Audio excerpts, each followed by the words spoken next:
కొంచెం చచ్చిపోండి మావయ్య గారు. చచ్చిపోనా? ఇప్పుడే చచ్చిపోండి. చచ్చిపోనన్నా. మీకు తెలియకుండానే మీ ప్రాణం పోయేలా చేస్తామండి.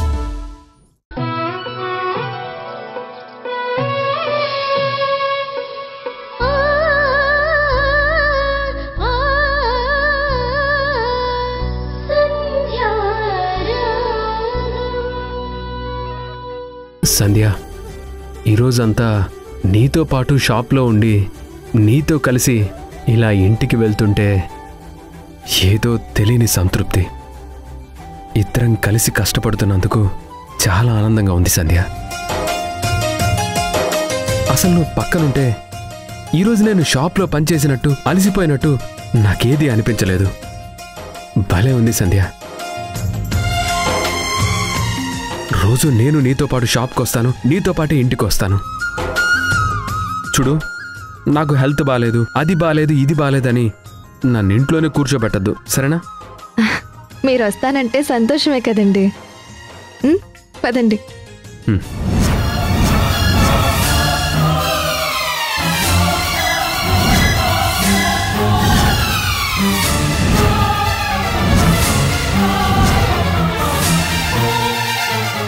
ఆహాహాహా, మొగుడు పెళ్ళాళ్ళిద్దరూ చట్టపట్టాలేసుకుని ఆనందంగా నడుచుకుంటూ వెళ్తున్నారు. ఎంత చూడముచ్చటైన జంట, ఎంత అన్యోన్యమైన జంట. ఏంటి సంధ్య గారు, ఈరోజు షాప్లో బిజినెస్ బాగా జరిగిందా? గల్లా పెట్టే బాగా నిండిందా? మొగుడు పెళ్ళాలు చిలక గోరింకల్లా నడుచుకుంటూ వెళ్తున్నారు.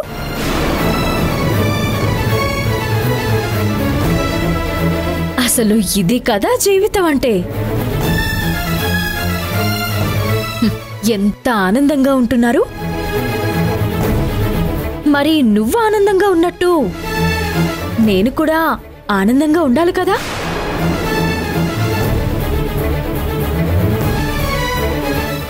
నీ మొగుడితో నువ్వింత సంతోషంగా ఉంటూ మరి నా సంతోషాన్ని ఎందుకే లాక్కుంటున్నావు? నా మొగుడిని ఎందుకే నీ వైపుకు తిప్పుకుంటున్నావు? వింధ్యా, ఇంకొక్క మాట మాట్లాడితే మర్యాద దక్కదు. అయ్యో, కోపం వచ్చేసిందా? సంధ్య, చూడవే, మీ ఆయనకి ముక్కు మీద కోపం ఉన్నట్టుంది. నా భర్తని, నా అత్తని, మా మావయ్యని అందరినీ నీ వైపుకి తిప్పుకున్నావు కదా, మరి నాకెంత కోపం రావాలి చెప్పు. ఎంత కోపం రావాలి? నేను వద్దన్నా లోన్ తెచ్చుకున్నావు, చివరికి నా భర్తతోనే రిబ్బన్ కటింగ్ చేయించుకుని షాప్ ఓపెనింగ్ కూడా చేయించావు.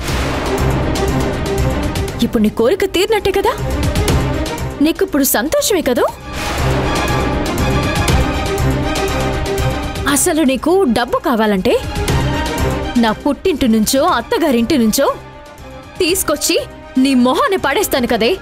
నా మొగుడిని నీ చుట్టూ ఎందుకు తిప్పుకుంటున్నావే? వింధ్యా, ఇంకొక్క మాట మాట్లాడితే పళ్ళు రాల్తాయి. ఏమండి, ప్లీజ్ తన్నేమనొద్దు. సంధ్య, తనేం మాట్లాడుతుందో వింటున్నావు కదా. తను అనే ఒక్కొక్క మాట అవమానకరంగా ఉంది. మనల్ని ఇన్సల్ట్ చేస్తున్నట్టు మాట్లాడుతుంది. ఈ వింధ్య ఇన్ని మాట్లాడుతుంటే ఎదురు మాట్లాడకపోగా నన్ను కూడా మాట్లాడనివ్వకుండా ఎందుకు అడ్డుపడుతున్నావు? ఎందుకంటే అది నా స్నేహితురాలు కాబట్టి. నీ స్నేహితురాలైతే నీ వ్యక్తిత్వాన్ని తప్పు పట్టదు. నిజంగా నీ స్నేహితురాలే అయితే నీ గురించి ఇలా మాట్లాడదు. నువ్వేంటో నీ వ్యక్తిత్వం ఏంటో తెలుసుకోకుండా మాట్లాడుతుందే ఈ వింధ్య.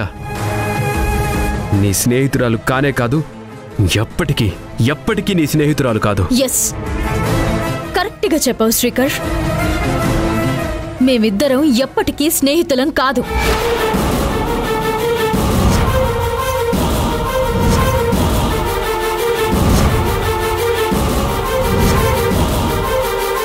అయినా నీ భార్యకి నా భర్తకి మధ్య ఏదో ఉంది మొర్రో అంటుంటే నువ్వేంటయ్యా పట్టించుకోవు? నా భర్తని తీసుకొచ్చి మీ ఆవిడ రిబ్బన్ కటింగ్ చేయిస్తుంటే అసలు నీకు పౌరుషం అనిపించట్లేదా? ఛీ! ఏం మగాడివయ్యా నువ్వు! వింధ్య,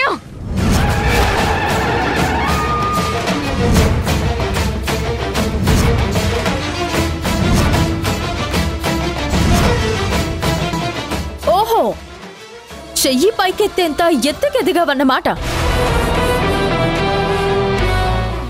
అంతేలే, నీకు నా మొగుడు సపోర్ట్ ఉంది కదా. గుర్తుపెట్టుకో, నువ్వు నాకు మనశ్శాంతి లేకుండా చేశావు. నా భర్తని, నా అత్తని, మావని, నాకు తోడుగా ఉండాల్సిన నా కుటుంబాన్ని మొత్తాన్ని నీ వైపుకు తిప్పుకున్నావు. మరి నాకు లేని మనశ్శాంతిని నీకుండనిస్తానా? ఏదో షాప్ ఓపెన్ చేశాను, నా భర్తని తీసుకెళ్లి రిబ్బన్ కట్ చేశానని నువ్వు సంబరపడిపోతున్నావేమో. నీ సంతోషం నేను శాశ్వతంగా ఉండనివ్వను. నన్ను ఓడించి నువ్వు గెలిచావనుకుంటున్నావేమో. నా నుంచి నా భర్తని నువ్వు దూరంగా తీసుకెళ్ళిపోతున్నాను అనుకుంటున్నావేమో. నువ్వేం చేసినా నేనేం చేయలేనని అనుకుంటున్నావేమో. గుర్తు పెట్టుకో, నీ పతనం ఈ రోజు నుంచే మొదలవబోతుంది. రాసి పెట్టుకో సంధ్య, నీ మొహంలో ఇవాళ కనిపించిన ఈ ఆనందం నీ నుంచి నేను దూరం చేస్తాను. నా నుంచి నువ్వు నా సంతోషాలన్నీ తీసుకెళ్లిపోయావు కదా. ఈ వింధ్య అంటే ఏంటో చూపిస్తాను. లెక్క పెట్టుకో సంధ్య, నిన్ను నేను వదిలిపెట్టను. నిన్ను, నీ కుటుంబాన్ని, ఎవరిని వదిలిపెట్టను. మనశ్శాంతి లేకుండా చేస్తాను. విన్నావు కదా సంధ్య, నోటికి ఏదొస్తే అది మాట్లాడుతుంది. అది అలా మాట్లాడుతుంటే ఇంకా స్నేహితురాలని ఎందుకు తనని భరిస్తున్నావు?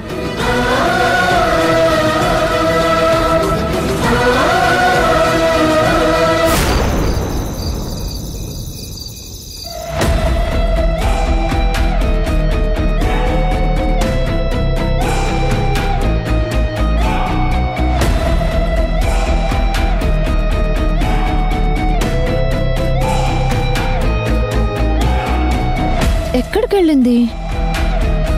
రెచ్చగొట్టాను, రెచ్చిపోయింది. ఆవేశంగా వెళ్ళిపోయింది. వెళ్ళి కూడా చాలాసేపు అయిపోయిందే, ఇంతవరకు రాలేదేంటి? అసలు తను ఏం చేయబోతోంది? తన ఆవేశం చూస్తుంటే ఖచ్చితంగా సంధ్యని వదిలిపెట్టేలా లేదు. అసలు ఇంత రాత్రైనా ఇంకా రాకపోవడం ఏంటి?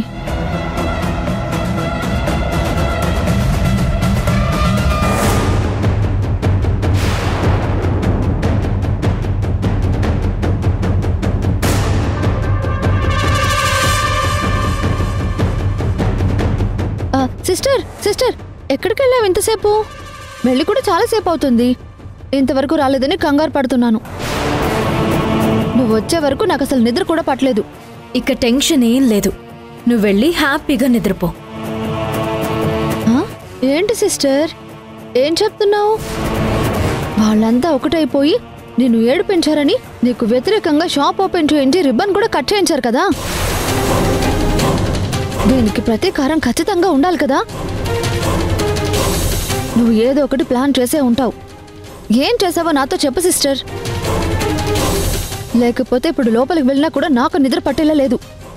హ్యాపీగా నిద్రపోమని చెప్పాను కదా, ఏం చేయాలో అదే చేశాను.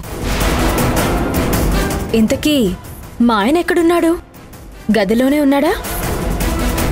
ముందు ఆయనకి చెప్పాలి, కట్టుకున్న భార్యని కాదని ప్రియురాలి కోసం పర్ఫ్యూమ్ కొట్టుకుని మరీ వెళ్ళాడు కదా.